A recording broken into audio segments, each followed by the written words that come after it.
అంతర్జాతీయ మహిళా దినోత్సవ సందర్భంగా మీరు టైం కేటాయించి మాతో ఇలా సెలబ్రేట్ చేసుకోవడం చాలా ఆనందంగా ఉంది.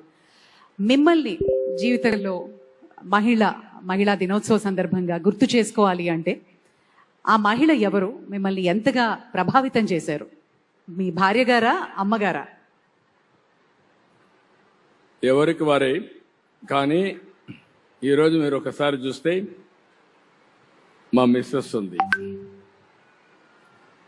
ఎందుకంటే అందరికి కూడా ఒక ఆలోచన ఉండాలి. అవకాశాలు ఇస్తే అవకాశాలు ఉపయోగించుకోవాలి.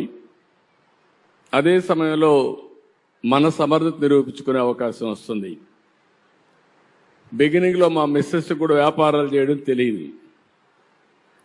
ఇంట్లో కూడా వాళ్ళకు అవసరం లేదు కాబట్టి ఎన్టీ రామారావు గారు కుమార్తెగా ఏ పని చేయాల్సిన అవసరం లేదనే ఉద్దేశంతో నేర్చుకోలేదు. నేను మంత్రి అయిన తర్వాత మళ్ళీ నాకు రాజకీయాల్లో యాక్టివ్గా 89లో మినిస్టర్ అయ్యే పరిస్థితి, 94లో మినిస్టర్ అయ్యాను. అప్పటికి నేను ఒక చిన్న ఇండస్ట్రీ పెట్టాను ఫ్యామిలీ బిజినెస్ కోసం. అప్పుడు ఇంట్లో లోకేష్ చిన్న కుర్రాడు. అప్పుడు నేను ఆలోచించి బిజినెస్ చూసుకోమని మా మిస్సెస్ను కోరాను.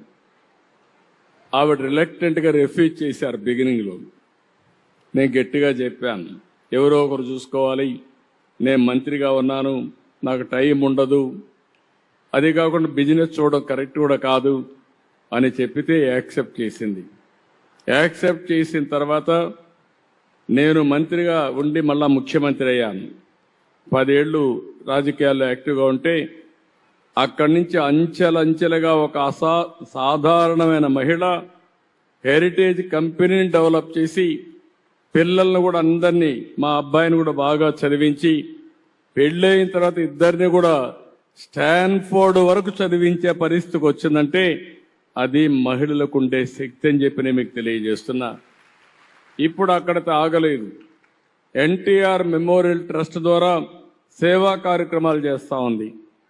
అంటే ఇప్పుడు సర్వీస్ యాక్టివిటీస్కి వెళ్ళింది. అంటే ఒక మహిళ మీరు గుర్తుపెట్టుకోవాల్సింది 10 మందికి స్ఫూర్తినిచ్చే స్థాయికి మీరు ఎదగాలి. నేను మా ఇంట్లో కూడా ఊహించలేదు. అలాంటిది మా మిస్సెస్ చేయగలిగిందంటే అందరికీ ఆ శక్తి ఉంది. అందుకే నేను మనస్ఫూర్తిగా మా మిస్సెస్ని అభినందిస్తున్నా. ఎందుకంటే ఓసారి మనం కూడా అక్నాలెడ్జ్ చేయాలి మంచి చెడుల్ని.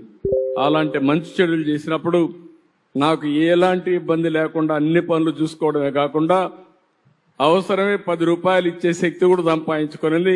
నాకు ఖర్చు పెట్టమంటే పెట్టే పరిస్థితి ఉన్నారు. నేను రాజకీయాల్లో సంపాదించలేం కాబట్టి వ్యాపారాల్లో సంపాదించే పరిస్థితికి వచ్చారు. కాబట్టి this is a great day. ఎందుకు ఈ మెసేజ్ ఇస్తున్నానంటే కష్టపడితే మీరందరూ కూడా ఒక పెద్ద ఎత్తున పేరు తెచ్చుకునే అవకాశం వస్తుంది. అది ఒక రోజులో కాదు, నిరంతరం ఆలోచించి చేయాల్సిన అవసరం ఉంది. Absolutely sir. మీ తల్లిగారి విషయంలో మిమ్మల్ని బాగా ప్రభావితం చేసిన ఒక సంఘటన మాతో క్లుప్తంగా పంచుకుంటారా? ఇది మనందరికి కూడా తల్లి జ్ఞాపకాలు ఎప్పుడూ ఉంటాయి. మా మదర్ కూడా అందరం అరిగానే మధ్యతరగతి కుటుంబం. వ్యవసాయం మాకు ఆధారం. మేము చదువుకునేటప్పుడు నిద్రలేసి తెల్లవారుజామున నిద్రలేసి మాకు వంట చేయడం. నేను హై స్కూల్కి పోయేవాడిని. అందరి మారిగా నా జీవితం కూడా. హై స్కూల్కి పోతే చంద్రగిరి 6 కిలోమీటర్లు 7 కిలోమీటర్లు నడవాలి. 6 కిలోమీటర్లు నడవాలంటే 9-9:30 స్కూల్కి పోవాలి. ఇక్కడ 6:30-7 గంటలకు బయలుదేరి తప్ప అక్కడికి రీచ్ కాలేము. 6:30కు నేను బయలుదేరాలంటే మధ్యాహ్న భోజనం మళ్ళా మాకు అప్పట్లో వండి మాకు క్యారీర్ ఇవ్వాలి. అంటే అప్పుడు పొట్లాలు కూడా కట్టేవాళ్ళం.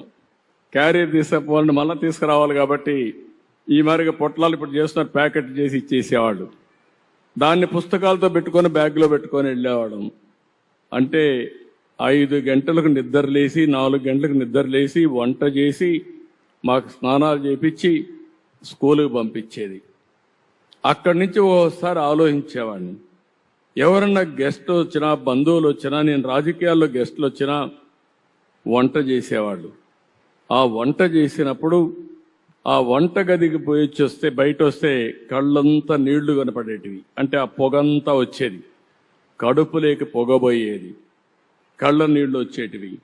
అది చూసిన తర్వాత నాకు అనిపించింది, నేను ముఖ్యమంత్రి అయిన తర్వాత నా తల్లి పడిన కష్టాలు ఏ ఆడబిడ్డ పడకూడదనే ఉద్దేశంతోనే దీపం ద్వారా వంట గ్యాస్ సిలిండర్లు మీకు ఇచ్చాను.